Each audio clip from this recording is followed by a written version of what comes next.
মহিলা পরিষদ কর্তৃক আয়োজিত আজকের এই নারী নির্যাতন যৌন হয়রানি প্রতিরোধ শীর্ষক আলোচনা সভায় উপস্থিত সবাইকে আমার পক্ষ থেকে সংগ্রামী শুভেচ্ছা। এই যে এখানে আমরা কি জন্য আসছি আপনারা কি জানেন?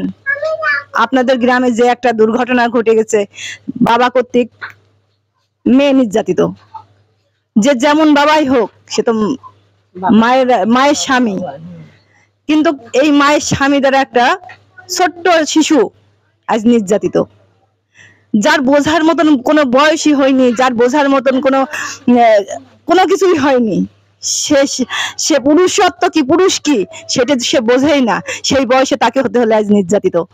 কেন আমরা গ্রামবাসী কিছুই করতে পারতাম না, বলতে পারতাম না, দেখতে পারতাম না? মা নাই সবসময় বাড়িতে না থাকে, যে দেখেছে সে তো বলতে পারতো যে তোমার মেয়ে তোমার স্বামীর দ্বারা এরকম নির্যাতিত হচ্ছে। একদিন, 2 দিন, 3 দিন, প্রথম দিনে তো একটা এত বড় ঘটনা ঘটেনি বা ঘটতে পারে না।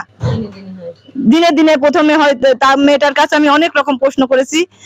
যখনই আমি সংবাদ পাই, আমি আমার মহিলা পরিষদ সংবাদ পাই, মোশাররফ সাংবাদিক সাহেবের কাছ থেকে আমাদের সভাপতি সংবাদ পাই যে চড়াগ্রাকুন্ডা গ্রামে একটা মেয়ে নির্যাতিত হয়েছে। আমরা ভোর 5টা 5:30টার সময় চলে আসি। আমি আমার সভাপতি হোসনে আরা রুবি দিয়ে আমি লিগ্যাল এড সম্পাদক আকলিমা খাতুন মিনা মেয়েটার বাসায় চলে আসি। এসে তার বিস্তারিত সমস্ত কিছু আমরা জানতে পারি যে কিভাবে সে নির্যাতিত হয়েছে। তখন তার মায়ের সঙ্গে আমার কথা হয়, আমার এবং আমার সভাপতির কথা হয়। মা তখন বলছে যে আমার মেয়ের কথার উপর নির্ভর করে আমি জানতে পারছি যে ওর বাবা কর্তৃক নির্যাতিত হয়েছে। যেহেতু মেয়েটা বুঝতে পারছে যে তার বাবা, যে কারণেই সে এই নির্যাতনের শিকারটা বাবা কর্তৃক হয়েছে, এটা সঠিক। লজ্জায় সে মুখ খুলতে পারেনি, তাকে বিভিন্ন রকম ভয় ভীতি, যখন কার্যক্রমটা হয়েছে তখন মেয়েটার বাবা তাকে বিভিন্ন রকম ভয় দেখায়, বলে যে তুমি যদি এই কথাটা বলে দাও তোমার মা তোমাকে অনেক পিটাবে, মারবে, আমি তোমার মারবো, তুমি কখনো কাউকে এই কথা বলবা না। যার কারণে মেয়েটা এই অবুঝ শিশু 4টে মাস যে কি কষ্ট করেছে তার উদাহরণ সে আমাকে দিছে। সে 4 মাসের প্রেগনেন্ট হয়েছিল, সেটা যাই হোক। হ্যাঁ, মেয়েটা যেহেতু সামনে ভবিষ্যৎ অনেক কিছু আছে, আমি ওইটা বলতে চাচ্ছি না। আমরা মহিলা পরিষদ মেয়েটার পাশে দাঁড়াইছি, মহিলা পরিষদ পাশে দাঁড়ায় তাকে আমরা থানাতে নিয়েছি। থানা থেকে হ্যাঁ সাংবাদিকদের, আমি তো প্রথমেই বলছি মোশাররফ ভাই সহায়তায় আমরা খবর পাইছি। তারপরে আমরা থানা থেকে তাকে হাসপাতালে দেওয়া হয়েছে। মেয়েটার এমন অবস্থা যে মুহূর্তে সে গাড়িতে উঠতে পারতেছে না, আমি তাকে কোলে করে, আমি এক পুলিশ অফিসার কোলে করে মেয়েটাকে তুলেছি। অনেক সাংবাদিক হয়তো এটা দেখেছেন যে আমি কোলে করে মেয়েটাকে গাড়িতে তুলছি।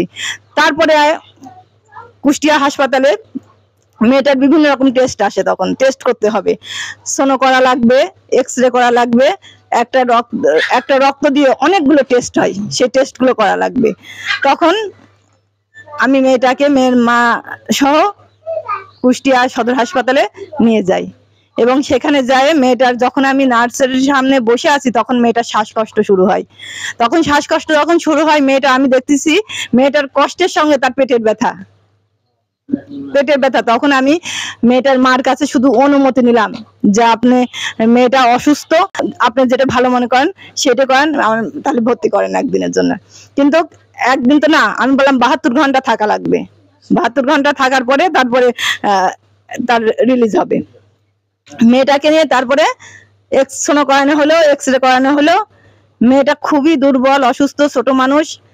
তারপরে তাকে আমিন ডায়াগনস্টিক সেন্টার থেকে তাকে ব্লাড টেস্ট করানো হয়েছে।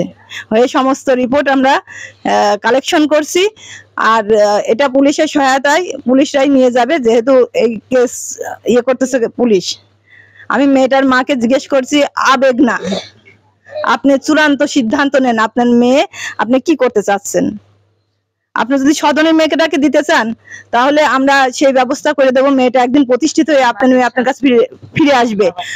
আর বাবার কথা এটা বলতে চাচ্ছি আপনার কাছে যে আপনি কি সিদ্ধান্ত নেবেন, সন্তানও আপনার, স্বামীও আপনার। সে তো মেয়েটার মা আমাকে বললো যে স্বামী আমাকে এত বড় সর্বনাশ করলো, আমি সেই স্বামী সংসার করব না। আমি তখন বলছি আপনি যদি স্বামীটাকে ডিভোর্স দিতে চান তাহলে আমাদের মহিলা পরিষদে এসে আমাদের অফিস থেকে আপনি তাকে ডিভোর্স দিন, আমরা জোর করব না, আপনার সিদ্ধান্তের উপর আপনি সিদ্ধান্ত নেবেন। আমরা ধর্ষণকারী যেই হোক না কেন আমরা অবশ্যই চাই তার শাস্তি হোক। আমরা এর আগেও ঈশিতা নামে একটা মেয়ে ধর্ষিতা হয়েছিল, 7 বছরের মেয়ে মেরে ফেলছিল, ধর্ষিতা হয়েছিল এবং মেরেও ফেলছিল তাকে। তখন আমরা কি করি, তাদেরকে নিয়ে পুরা ডিসি কোর্ট ঘেরাও করি, টিওন অফিস ঘেরাও করি, দিয়ে যেদিনকে রায় হয়, ফাঁসির রায় হয়, আমরা এখানে সবাই ইসলাম সে কুষ্টিয়া কোর্টে। আর যখন রায় হলো তখন আমাদের মানে এত আনন্দ হচ্ছিল যে আজ আমাদের কষ্ট সার্থক। আমরা যে মহিলা পরিষদ কাজ করি, আমরা যে কোনো অর্থের কাছে মাথা নত করি না, এইটা আমরা প্রমাণ করে দিলাম। তো আমরা এখানেও চাচ্ছি যে আপনারা যদি কোনো নেতা বা কোনো বড় বড় পার্টির কাছে টাকা পয়সার বিনিময়ে বিক্রি হয়ে যান, তাহলে তো আমরা কিছুই করতে পারবো না। আজ আপনার মেয়ে ধর্ষণ হয়েছে, আগামীতে আরেকটা মেয়ে হবে, কিন্তু টাকা আপনারা অনেক পাবেন, কিন্তু মেয়েটার ইজ্জত ফিরে পাবেন না। তাই আমরা চাই সুষ্ঠু বিচার হোক, সুষ্ঠু ভাবে মেয়েরা স্কুল কলেজে যাক। কত মেয়ে বলি হবে, নির্যাতনের শিকার হবে, আর কতদিন আমাদেরকে রাস্তায় দাঁড়াতে হবে এই পরিস্থিতির কারণে। রাস্তায় একটা মেয়ের ইজ্জতের দাম কি রাস্তায়? মানববন্ধন করলাম, হাতে হাত মিলালাম, এটাই কি একটা মেয়ের ইজ্জতের দাম? তাই পরিশেষে বলতে চাচ্ছি যে যেখানে থাকুক, যে অবস্থায় থাকুক, আমরা চাই যে সেই সুস্থ থাকুক মেয়েগুলো। আজকাল কিন্তু মেয়েরা কোথাও নিরাপদ নাই। পরিবার বলেন, পরিবার, স্কুল, কলেজ, বিশ্ববিদ্যালয়, এমন কোন জায়গা নাই যে যেখানে মেয়েরা নির্যাতিত হচ্ছে না। কোন পুরুষকে তো এভাবে নির্যাতিত হতে হয় না, কেন মেয়েদেরকে এত নির্যাতিত হতে হবে? সবাই সুস্বাস্থ্য কামনা করি, সবাই ভালো থাকেন। আর এই যে মেয়েটা যে ঘটনাটা এই গ্রামে ঘটছে, আজ কুন্ডা গ্রামে, আমরা চাই না যে আজ কুমারখালীর এত বড় বদনাম হোক। যে কালকে যেমন কুষ্টিয়া হাসপাতাল থেকে আমাকে বলছে যে এই দেখেন খাতা, আপনার কুমারখালী ভরে যাচ্ছে ধর্ষণে। আমরা নাম করবো কুমারখালী কিভাবে ভালো দিকে যায়, কুমারখালী কি সুনাম আছে সেটা হয়, কিন্তু আমরা চাই না কোনো বদনাম হোক। কোন বদনাম নিয়ে আমরা কুমারখালীতে জীবনযাপন করতে চাই না। সমস্ত মানুষ ভালো থাকুক, সুস্থ থাকুক, সবাই সুস্বাস্থ্য কামনা করি আমি বিদায় নিচ্ছি। আমি লিগ্যাল এইড সম্পাদক আকলিমা খাতুন মিনা। ধন্যবাদ। বিসমিল্লাহির রহমানির রহিম। যৌন হয়রানি, নারী নির্যাতন এবং বাল্য বিবাহের উপর আজকে লিগ্যাল এইডের মত বিনিময় সভার মহিলা পরিষদ থেকে আগত এবং আমাদের এখানকার সদস্যবৃন্দু সবাইকে জানাই আন্তরিক শুভেচ্ছা ও অভিনন্দন। আমরা নারীরা অনেক কিছুই পারি, আবার অনেক কিছুই পারি না, কিন্তু আজকের যে একটা পর্যায়ে এসে আমরা দাঁড়াইছি, যে ঘটনাটা নিয়ে আজকে আমরা এখানে মত বিনিময় সভা রেখেছি এবং আলোচনা করছি, এটা আসলে আমরা যারা এখানে সাধারণ মানুষ আছি, আমাদের এলাকার মানুষ আছি, তাদের কাছ থেকেই আমাদের জানা উচিত যে এটা আমাদের কিভাবে প্রতিরোধ করা উচিত এবং কি করা উচিত। আমি তো মনে করি যে এই ধরনের জঘন্যতম কাজ করেছে তার আইনি সর্বোচ্চ যে সাজা, সেই সাজা পাওয়াটাই উচিত। আমি মনে করি আপনারা এলাকায় যারা আছেন সবাই মিলে যদি একত্রবদ্ধ হয়ে তার সাজা দেন, অবশ্যই এই পরবর্তীতে আরেকজন যদি এরকম কোনো ঘটনা ঘটতে যায় অবশ্যই সে ভয় পাবে।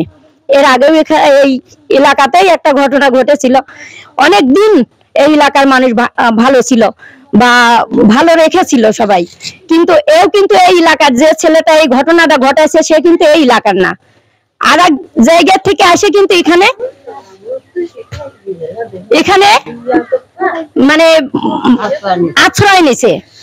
সে একটা মেয়ের সংসারে, তার বিয়ে করে এই সংসারে আসে আশ্রয় নিয়ে সে মেয়েটাকে নিজের মেয়ে না মনে করে নিজের মানে কি বলবো লালসার ভোগ বশবর্তী হয়ে সে সেই মেয়েটার জীবনটা ধ্বংস করে দিয়েছে। আমরা বলবো এই মেয়েটার এখনো জীবন ধ্বংস হয়নি। আসেন আমরা সবাই মিলে মেয়েটার পাশে থাকি। আর এই যে মেয়েটার মা, হয়তো সে ভয় পাচ্ছে যে আমার স্বামীর যদি কোনো কিছু ঘটে যায় তাহলে আমাকে কে দেখবে। আপনার এর আগেও কিন্তু একটা স্বামী ছিল না? সেও তো আপনাকে ফেলাই রেখে চলে গেছে। আপনার জীবন কি বেঁধে আছে? বেঁধে নাই। আপনি মনে করেন আমার আরেকটা সন্তান আছে, সেই সন্তানটাকেও আমার এই থেকে রক্ষা পাওয়ার জন্য আমার নিজের পায়ে দাঁড়িয়ে, নিজের ক্ষমতা দিয়ে বা নিজের পরিশ্রম করে যাতে আমার মেয়েটাকে আমি সুস্থ সুন্দর রাখতে পারি, সেই কাজ করে যাব। যাতে আমাদের এই সমাজে আমরা নারীরা যাতে কোনো সময় আর এই নির্যাতিত হতে না হয় এবং নির্যাতন না হয় এবং নির্যাতন কেউ না করে।